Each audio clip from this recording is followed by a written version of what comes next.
Good morning.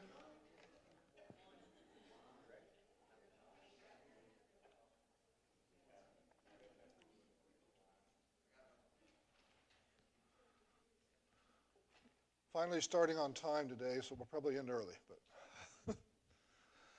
But this is the final Sunday of the quarter. Jeff will be teaching in the winter quarter. I don't know his topic yet. But,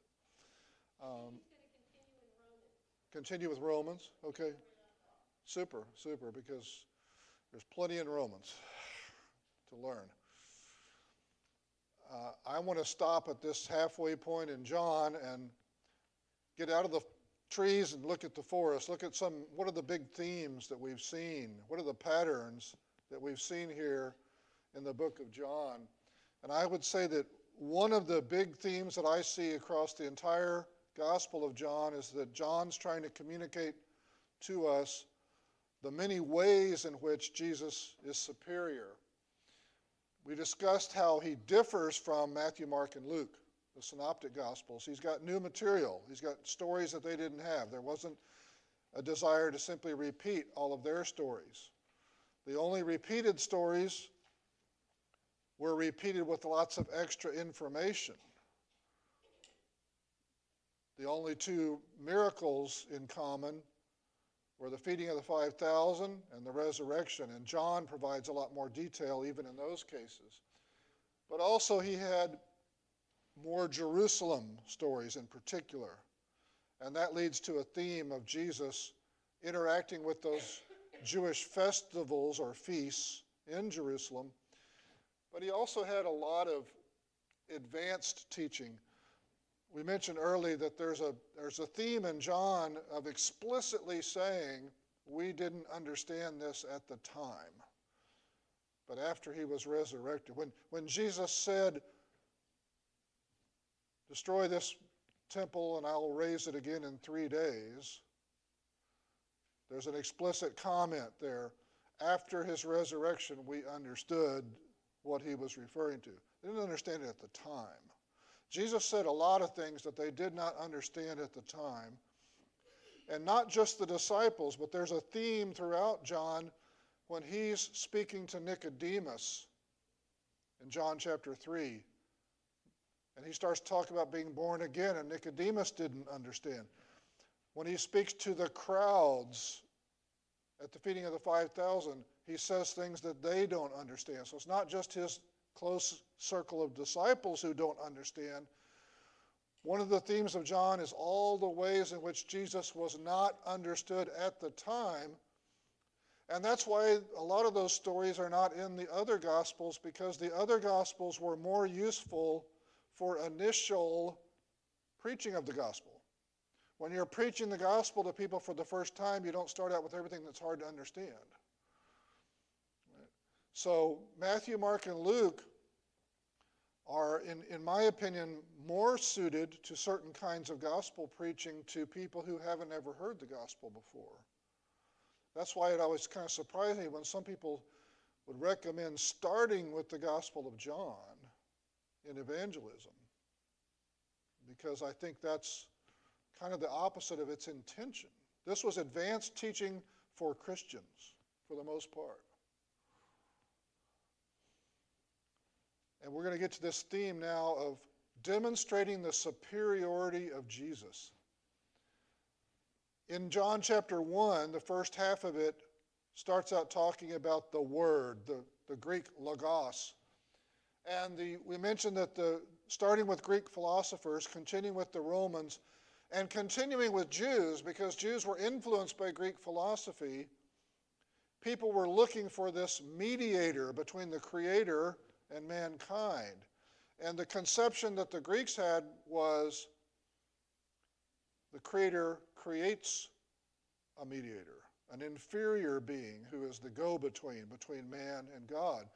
But John says we don't need a created inferior mediator between Creator and man, because Jesus has been given to us. Jesus is God made incarnate. Jesus bridges the gap between the Creator and us. Jesus gives us something that we can visualize. And I mentioned that we sometimes take this for granted. If you only had God in the Old Testament, how would you picture God? You'd picture him in ways, and then you would know that your picture is not some accurate picture. But you can picture Jesus Christ. You can picture an incarnate Son of God. You can picture a man in the first century walking around Galilee and teaching and performing miracles. God understood the needs of human nature. God bridged the gap that we all feel between us and him by giving us the Son of God incarnate. And that's superior to any logos from Greek and Roman philosophy and from the Hellenized Jews.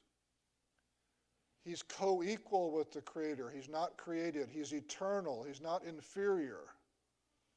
And so we get connected directly to God through Jesus Christ. And then there's a theme for a couple of chapters in which Jesus is superior to the existing Jewish rituals. In particular, when he turned the water into wine, it's actually a demonstration that Jesus is superior to mere purification water. The purification water in those special stone jars was turned into something miraculous.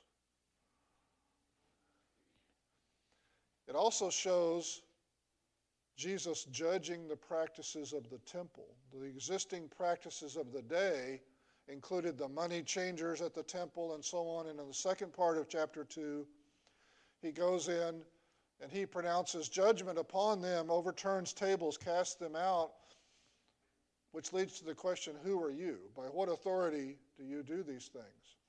But Jesus is asserting himself above. He's asserting that he has authority. Throughout the Gospel of John, that he has authority over the Sabbath as God. He has authority to judge what goes on at the temple. He has authority to transcend their ritual practices. John chapter 3, famous chapter, when Nicodemus comes to him at night and he begins to talk to Nicodemus about being born again, of water and the Spirit. And we emphasize that that's a phrase Nicodemus should have recognized from the book of Ezekiel, where Ezekiel was hinting that it's no longer just going to be a matter in the future covenant of being purified, ritually purified by water, but rather it's going to be a matter of being given a new spirit and a new heart by God. Jesus phrased that as being born again, which Nicodemus didn't understand. How can I be born a second time when I'm already an adult, and so on. But this demonstrates that Jesus is bringing us something that's superior to purification rituals. Once again, the purification water comes up multiple times in John, that Jesus brings us something better than their ritual purity. And then, in John chapter 4, Jesus meets with the woman, the Samaritan woman at the well, the Jacob's well in Samaria. And he demonstrates that he is superior to that water. He says, I've got water that's better than that. I've got living water. And then he engages in conversation because she wants to know about worship. Jews say we have to worship in Jerusalem. We worship up here on this mountain, Mount Gerizim. And Jesus says, a time is coming when it won't matter if you worship there or there. Those who love the Lord will worship him in spirit and in truth.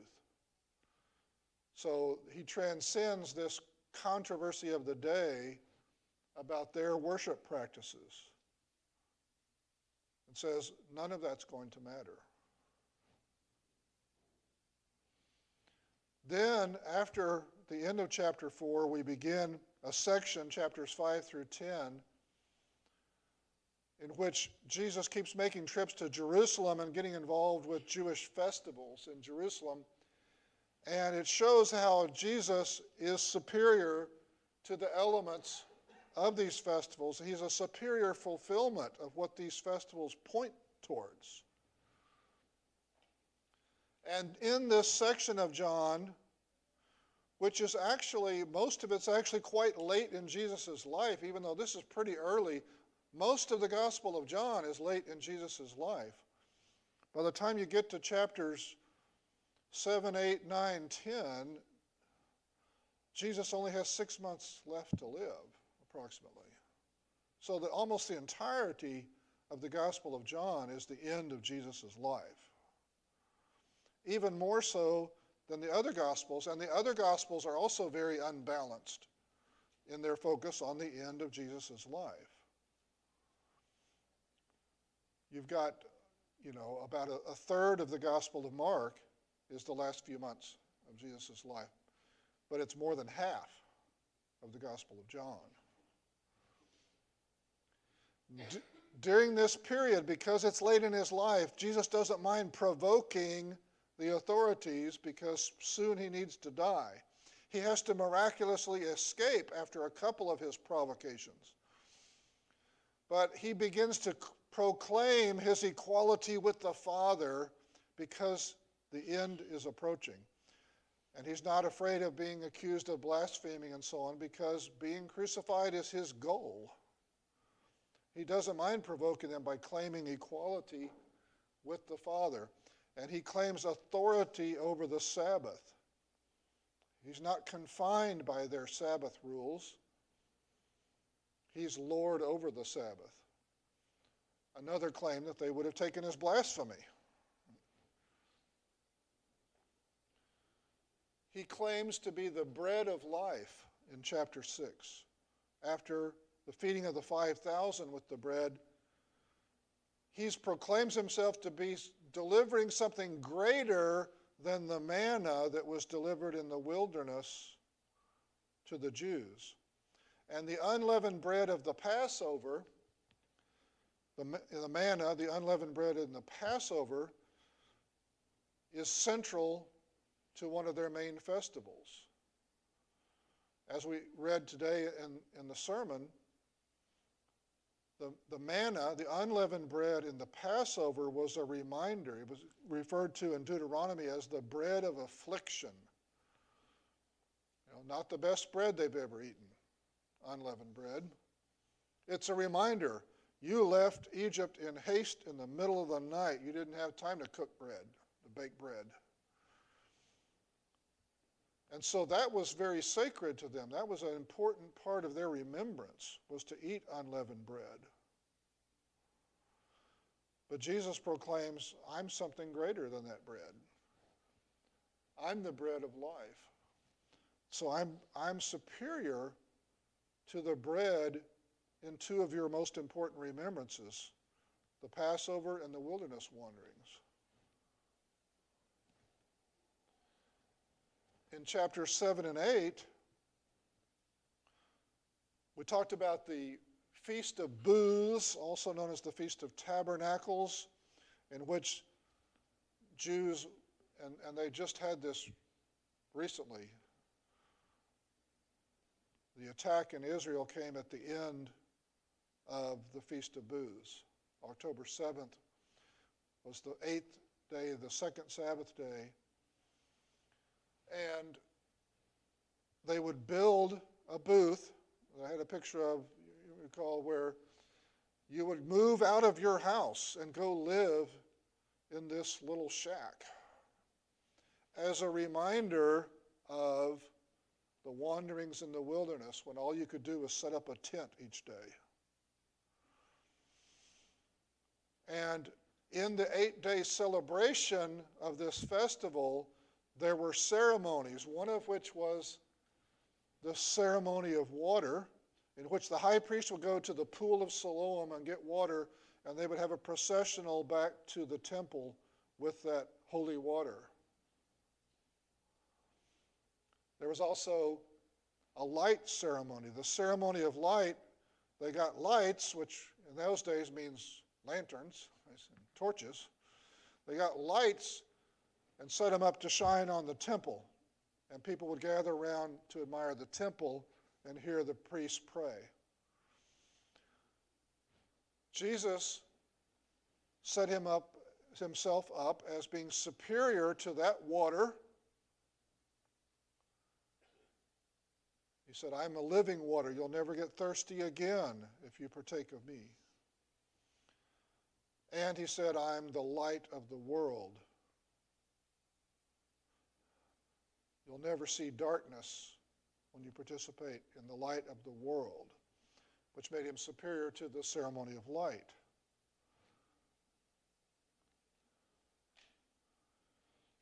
In John chapter 8, Jesus goes on to say, before Abraham was, I am, which had them ready to stone him to death because he's claiming with the I am phrase to be equal to the Father, to be God. When Moses was confronted with the burning bush and the voice came out of it and the voice said, I'm sending you back to my people. And you'll recall that Moses said, well, I'm not a very good speaker, and he had various reasons he wasn't going to do it, and God said, I'll use your brother Aaron as a speaker if you're not a good public speaker. And Moses said, who will I tell them I spoke to in this bush? And God identified himself as I am that I am. And that construction, grammatically, that present tense, is basically a way of saying, I'm the essence of being. I didn't start, I don't end. I'm from eternity to eternity. I always exist. I exist. I am existence. And Jesus is saying, when he converses with them in chapter 8, before Abraham was, I am. After they just said, what do you mean Abraham rejoiced to see your day? You're only so many years old. How could Abraham see you? Jesus says, before Abraham was, I am. Not I was, which would leave open the possibility that just means I was created before Abraham was created. You could still be a created being and be back before Abraham, right? Before Abraham was, I am. And so this had them ready to stone him to death, but his time had not come, and so he miraculously escaped. But he's setting himself up as greater than their greatest patriarch. In chapter 9, he claims authority even over the Sabbath. When he heals the man who was born blind, he claims authority in his words over the Sabbath. And then he returns to this theme, he is the light of the world. And it's no coincidence that the miracle that precedes that was healing a blind man, not a lame or paralyzed man or whatever. Jesus wants to proclaim himself as the light and says, those who oppose him, these Jewish leaders, are blind. And juxtaposing that with healing a blind man makes the point. So, in chapter 10, there's also, we have the so-called Feast of Dedication or Festival of Dedication, which refers to the rededication of the temple in the time of the Maccabees when the temple had been defiled. In modern times, the Hebrew word for it, Hanukkah, is what is used typically. So now we're in December, we're a few months away from Jesus' death. They have a light ceremony, the lighting of candles, that reenacts the Hanukkah miracle. But in the middle of their celebration, he proclaims himself once again the light of the world, who cuts through all darkness. So he's proclaiming that his light is greater than any candle light that's part of their festival. Now, there's a theme that we've seen as we've moved through these 10 chapters. Not only Jesus' superiority, but you can go back through and say there's a water theme in the Gospel of John. Jesus, the living water. You go back to that chapter 4, the Samaritan woman at the well. If you asked me, I would give you living water and you would never be thirsty again. She says, you don't even have a bucket. How are you going to do that? He's saying, I transcend that. It's a spiritual water. In John 6, when he has the extended conversation after the feeding of the 5,000, he says, I'm the bread of life. He who comes to me will never hunger again. And he who believes in me will never thirst. This is a theme repeated several times. You don't ever get thirsty again after you partake of the living water. John 7:38. During the festival of booths, which had a ceremony of water, he who believes in me, as the scripture has said, out of his heart will flow rivers of living water. So Jesus' gift to his followers is that he is living water, but also when you are reborn in him, out of your heart comes living water.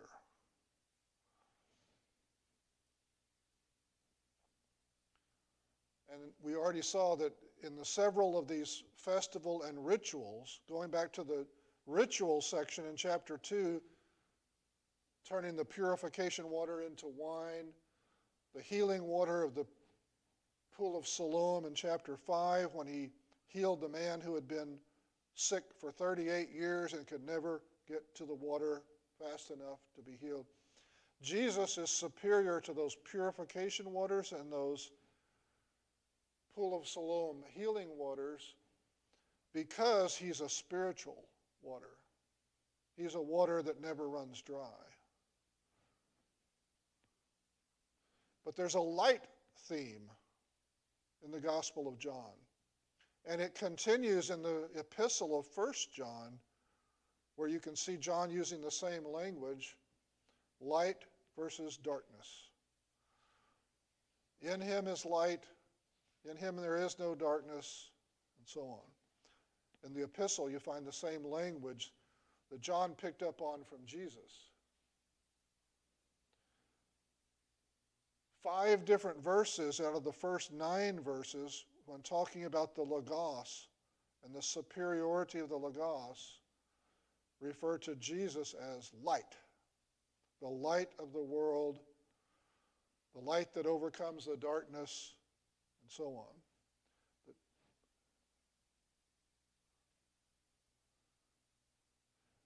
I believe that we talked about how in your red letter Bibles it's sometimes hard to say where Jesus' words stopped. And I think that John's words, John's commentary in John chapter 3 starts by the time of the famous John 3:16, and it goes on. John comments on Jesus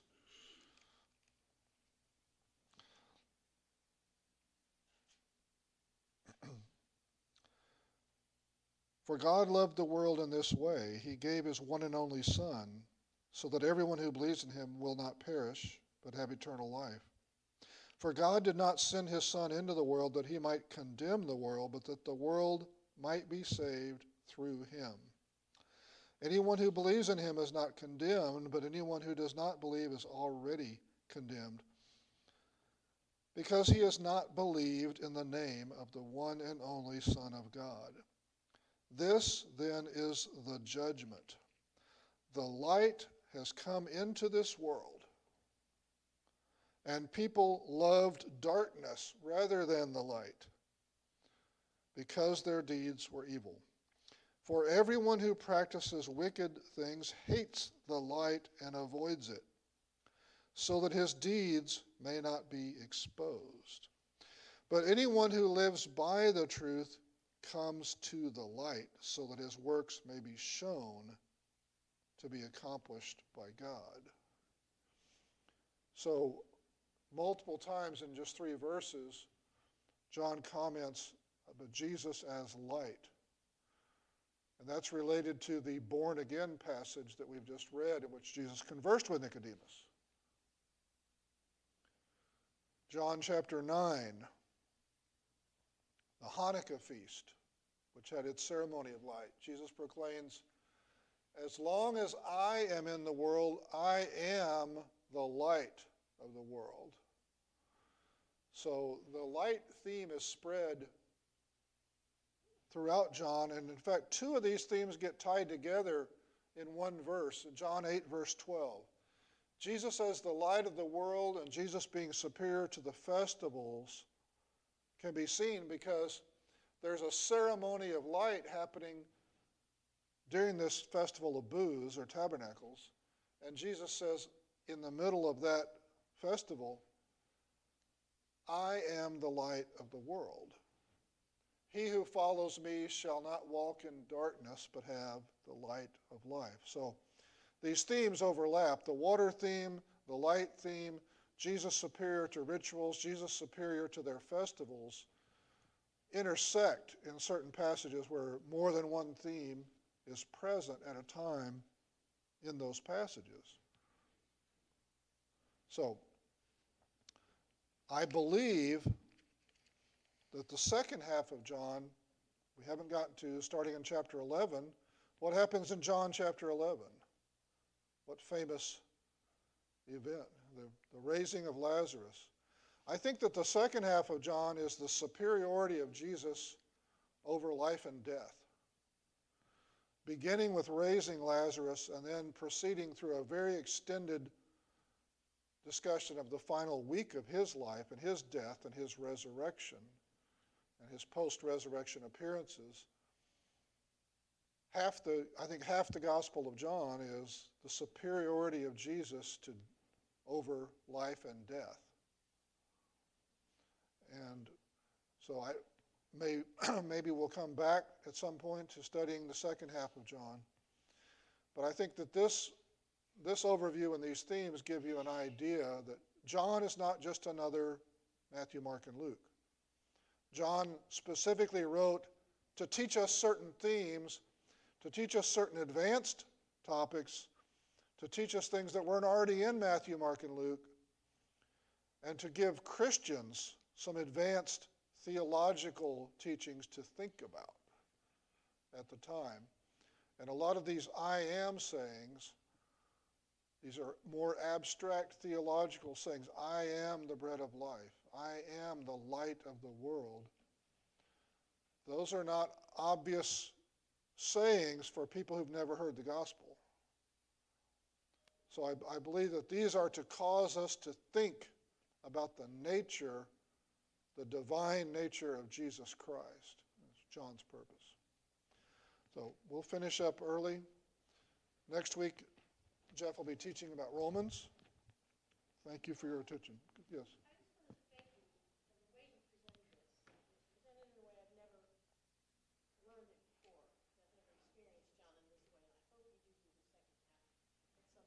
Okay. I've learned so much from this class, so thank you. Thank you.